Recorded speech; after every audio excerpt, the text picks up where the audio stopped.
그러면 이번에는 조금 전에도 말씀하셨던 그 어떤 글로벌 그 부채 문제. 예. 지금 뭐 전 세계가 각 나라들의 부채가 아주 심각해지고 예. 있잖아요. 막 예. 증가하고 있고요. 이 부채 리스크가 언젠가는 터질 수밖에 없다. 뭐 이런 후유증이 클 것이다 예상하시는 분들이 많은데 그게 얼마나 심각한 후유증을 가져오는지에 대해서 어떤 일들이 벌어질 수 있는지 좀 설명을 해 주시죠. 저는 뭐 그 시기는 2, 3년 후라고 생각하는데요. 2008년 글로벌 금융위기를 겪으면서 각국 정부가 과감한 재정정책, 통화정책을 펼치면서 수요를 부양했거든요. 그런데 그 사이에 미국 등 선진국은 정부가 부실해졌고요. 그 다음에 인도, 중국 이런 나라들은 기업이 부실해졌습니다. 우리나라, 캐나다, 호주 이런 나라는 가계가 부실해졌죠. 그래서 제가 사실 올해 경제가 어려워질 것이다. 부채가 너무 많이 증가했다. 문제는 한번 해결하고 넘어가야 합니다. 근데 코로나 사태가 터져가지고 또 급격한 경기 위축을 시키니까 또 각국 정부가 돈을 많이 쓰고 중앙은행 또 돈 많이 풀어가지고 부채를 더 늘려가고 있거든요. 그래서 이 부채에 의한 성장의 한계를 또 부채로 극복해 가고 있다는 거죠. 이 문제가 쌓이고 있다는 것입니다. 그런데 문제는 방금 전에 미국 인플레이션 논쟁이 있다 이런 말씀을 드렸습니다. 만약 미국 인플레이션이 발생하면은 미 연준이 긴축할 수밖에 없거든요. 그러면 금리가 올라가죠. 미국 금리가 오르면 다른 나라 금리도 올라갈 수밖에 없어요. 그럼 금리가 오르면 이 부채 문제가 한 번에 터질 수밖에 없다는 거죠. 그래서 저는 2, 3년 후에는 지금보다 더 큰 충격이 한번 올 수 있다고 생각하고 있습니다. 지금 이 부채가 늘어나고 있다는 것은 그냥 양적 완화가 달러의 발행이 아주 급증을 하고 있다는 얘기잖아요. 예. 그러면 가치는 점점 하락하게 되는 거 아닌가요? 달러의 가치는? 예, 저는 달러 가치는 장기적으로 하락 추세에 있고요. 여기서 더 하락이라고 보고 있습니다. 최근 예일대 경영대 스티븐 로치인가요? 그분이 달러 가치가 앞으로 한 35% 뭐 1, 2년 사이에 떨어질 것이다. 그렇게 전망했는데요. 뭐 그분은 미국 사람들이 소비를 너무 많이 하니까 좀 경상수적자가 너무 늘어나고 있다. 그다음에 미국 정부 부채가 너무 많이 늘어나고 있다. 연준이 돈 많이 풀고 있다. 그런 이야기인데요. 저도 역시 그 달러 가치가 많이 떨어지리라고 생각하고 있습니다. 제가 큰 흐름 보면은 결국 금리라는 거는 그날의 경제력이라고 볼 수가 있는데요. 물론 그 미국 GDP가 지금 세계 GDP에서 차지하는 비 25%, 4분의 1을 차지하고 있거든요. 근데 장기 추이로 보면 계속 감소하고 있어요. 예를 들어서 2001년에 35%, 31%, 작년에 25%. 저는 2025년 가면 한 22%, 20%로 줄어들 거라고 보고 있거든요. 미국 비중이 줄어든다는 건 달러 가치 하락이고요. 그 다음에 미국에서 인플레이션이 발생하면은 사실 달러 수요가 줄어들거든요. 달러 가치가 떨어질 수밖에 없고요. 그 다음에 이제 중국이 어떻게 대응하느냐. 그게 가장 큰 문제인데, 달러가 기축통화로 본격적으로 역할하는 것은 1974년 사우디가 원유를 팔면서 달러 결제를 받았거든요. 그러면서 달러가 그 이전부터 기축통화 연했으면 본격적으로 자리를 잡은 거예요. 근데 중국이 세계 지금 원유수의 13%, 구리, 철강 이거는 50% 이상을 중국이 수요거든요. 근데 그동안 중국이 미국으로 교역해서 돈을 벌려서 달러를 벌어들여도 그 달러로 그런 원자재 상품을 수입해서 결제해 줬는데요.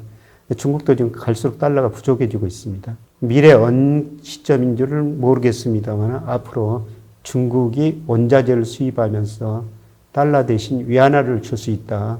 그렇게 되면 달러 기축통화 역할이 급격하게 축소될 수가 있죠. 그래서 저는 달러 가치는 장기적으로 하락 추세다. 스티븐 로치 교수처럼 저는 35% 이상 떨어지는 게 충분히 가능하다고 보고 있습니다. 네.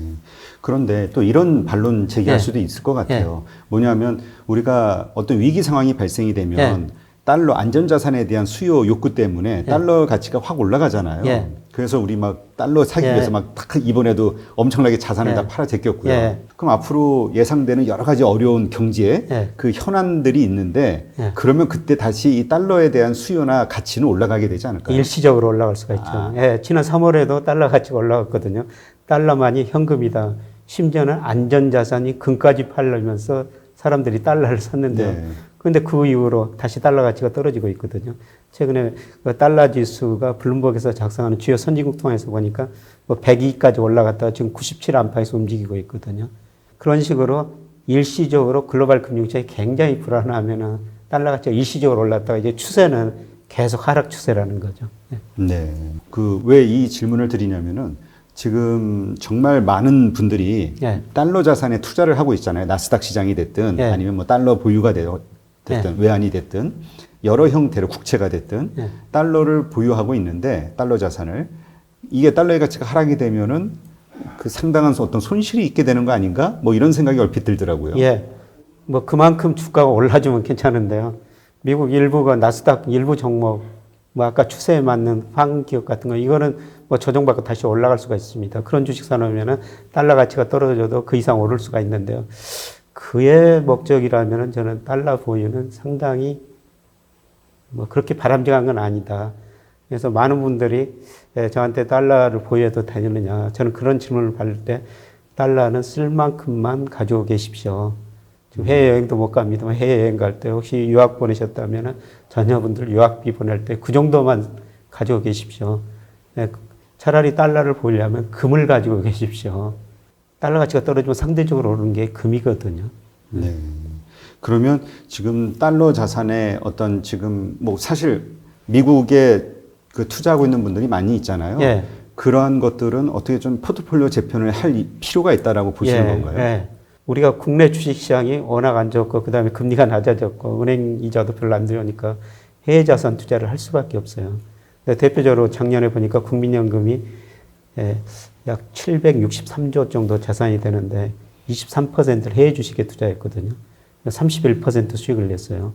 작년에 아주 특별한 경우입니다만 그래서 우리가 해외 자산에 투자할 수밖에 없는데 그동안 미국 자산에서 그렇게 많은 수익을 낼 수가 있었습니다. 그런데 저는 앞으로 장기적으로 보면 달러 가치 하락, 이하나 가치 상승, 원화 가치 상승이라고 보고 있거든요. 해외 자산 투자하는데 미국 비중은 지금보다는 좀 줄이고 줄인 만큼 중국 비중을 조금 늘리면서 이렇게 대응하시는 게 수익률을 조금 더 높일 수 있는 방법이 아닌가 그렇게 생각합니다. 네. 그러면 이제 우리가 다들 예견하는 그 어떤 그 부채로 인해서 마지막에 터지는 그러니까 유동성의 끝부분이 있지 않습니까? 네. 지금 현재가 유동성 장세고 또 유동성에 의해서 앞으로 뭐 어느 정도 더 오를지는 모르겠으나 언젠간 끝이 있잖아요. 네. 그럼 보통 끝에 일어나는 어떤 징조들은 뭐가 있나요? 기업 파산들이죠. 아, 그게 기업 파산이에요? 예. 그럼 미래서 이제 주가가 뭐 폭락하고 시차를 두고 엄청난 많은 기업들이 이거 파산하고 뭐 고용 문제가 심각해질 겁니다. 예, 그래서 1930년대 가장 그 심각한 경우였는데요. 예, 그때 제가 버냉키턴 연준 의장 책으로 학생들 경제론을 가르치고 있습니다만 이런 일화가 있어요. 할머니하고 손자하고 대화인데요. 그 할머니가 손자한테 1930년대 대공황 때는 아버지가 아들한테 아들 딸한테 신발 한 켤레를 사주는 게 소원이었단다. 그러니까 그 손자가 할머니한테 묻습니다. 왜 아버지가 신발을 못 사줬는데요. 직장에서 해고당했단다. 그러면 손자가 그 아버지가 신발 공장 다니면서 월급을 받아가지고 신발을 사주면 되지 않느냐 이렇게 할머니한테 물으니까 그 할머니가 경제라는 건 때로는 그런 때도 있단다 이런 식으로 대답을 마무리하는데요. 그런데 결국은 뭐 마지막 부분은 대규모 기업 파산 실업이죠. 그런데 이런 심각한 문제는 제가 생각할 때는 아직까지 안 왔다는 겁니다. 지금 이번 연준에서도 경제 전망에 대해서 좀 불확실한 것을 여러 가지 이야기하면서 뭔가 이제 연준이 더 이상 할 수 있는 게 많이 없는 것처럼 그렇게 느껴지는 어떤 뉘앙스의 말을 했다라고 이제 시장은 받아들였는데요. 그런 상황에서 더군다나 그 2차 팬데믹에 대한 여러 분야에서 이제 경고들이 지금 나오고 있거든요. 그래서 만약에 정말 이게 현실화가 됐을 때 연준이라든가 중앙은행들이 이거를 감당할 만한 정책적 수단이 있느냐 이거에 대한 의문이 생기거든요. 뭐 어느 정도 또 돈을 풀겠습니다만 정책에 좀 한계는 있을 것 같습니다. 미 연준 측면에서 보면은 앞으로 쓸 수 있는 정책이 마이너스 금리 도입이거든요. 그 다음에 그 이전에 그 일드 커브 컨트롤 거기까지 하고 더 심한 경우는 일본 중앙은행처럼 뭐 ETF도 사주는 경우 이런 경우까지 발생할 수 있습니다. 만약 앞으로 또 한 번 더 위기가 오면은 뭐 그런 정책을 펼칠 텐데 그게 소비 투자에 얼마나 영향을 줄 것인가 그거는 저는 한계가 있다고 생각합니다.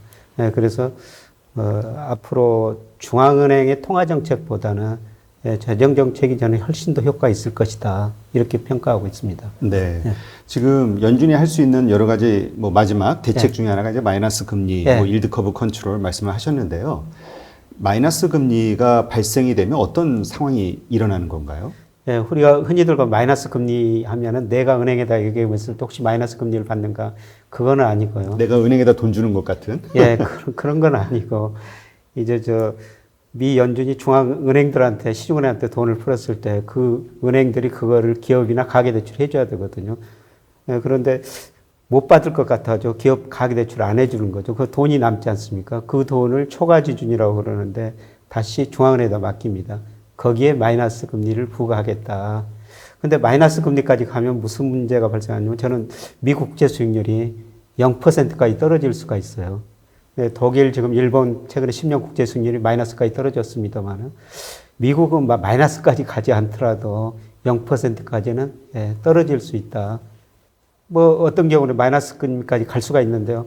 혹시라도 이제 마이너스 금리까지 가면은 우리가 미 국채를 사면은 보관료를 내야 되는 그런 상황이 발생하는 거죠. 근데 아마 미국은 마이너스 금리까지는 안 갑니다만 0%까지는 저는 충분히 갈 수 있다고 보고 있습니다. 네. 만약 진짜 그런 상황이 되면 그 여러 나라에서 뭐 한국도 미국 국채를 들고 있잖아요. 예. 국채를 들고 있을 필요가 있나요? 좀 마이너스 금리여도 계속 국채를 사거든요. 그러니까 얼마 전에 독일 국채 수익률이 마이너스 0.7%까지 갔지 않습니까? 그래도 사람들이 국채를 사는 거는 금리가 그것보다도 더 떨어질 것이다. 이렇게 기대를 하는 거죠. 아, 마이너스, 지금 요 정도 마이너스 예를 들어서 0.1인데 0.5, 1 이렇게 떨어질 수 있다. 네, 떨어지면은 채권 가격은 그만큼 더 올라가니까요. 그런데 과연 미국에서 그런 일이 벌어질 것인가? 그거를 좀 지켜봐야 될 것 같습니다. 네. 그 일드 커브 컨트롤에 대해서 네. 지금 많이 언론에서도 뉴스로 나오기도 하는데 네. 어떤 건지 좀 자세하게 설명 좀 해주시죠. 지금 일본 중앙은행이 실시하고 있는데요. 국채 예를 들어 10년짜리 국채 수익률 0%로 설정해 놓습니다. 상한을. 그래서 국채 수익률이 그것보다 높으면은 돈을 엄청 찍어내 가지고 국채를 시장에서 사주는 거죠. 금리가 그 이상 못 가게 막는다는 것입니다. 일본은 그뿐만 아니라 뭐 회사채도 사주고 특히 일본 중앙은행이 주식시장에서 ETF도 사주고 있거든요. 근데 저는 마지막에 가서는 결국 미국 중앙은행 연준도 마이너스 금리 도입하고 아마 ETF까지 사주지 않을까. 예. 그만큼 미국 경제가 한 번 더 어려워질 수가 있다는 겁니다. 예. 네, 그렇군요. 그럼 우리가 일본이 그 계속해서 그 어려운 상황들을 그 잃어버린 30년 과정을 통해서 끌고 왔던 여러 정책들이 이제 다른 나라들도 다 하나씩 도입을 할 수 있는 그런 어려운 상황이라고 제가 이해를 해야 되겠네요. 예. 그래서 우리가 그 일본화 된다 그 이야기인데요. 다른 중앙은행도 일본 중앙은행처럼 따라간다는 거죠. 그만큼 세계 경제가 안 좋다는 건데요. 근데 저는 가장 중요한 이유는 수요가 부족하다. 가계가 상대적으로 가난해져 가지고. 예. 그래서 가계가 가난해졌기 때문에 아무리 금리를 내려도 소비할 능력이 없다. 결국 가계가 소비하려면은 일자리가 많이 생겨야 되거든요. 네.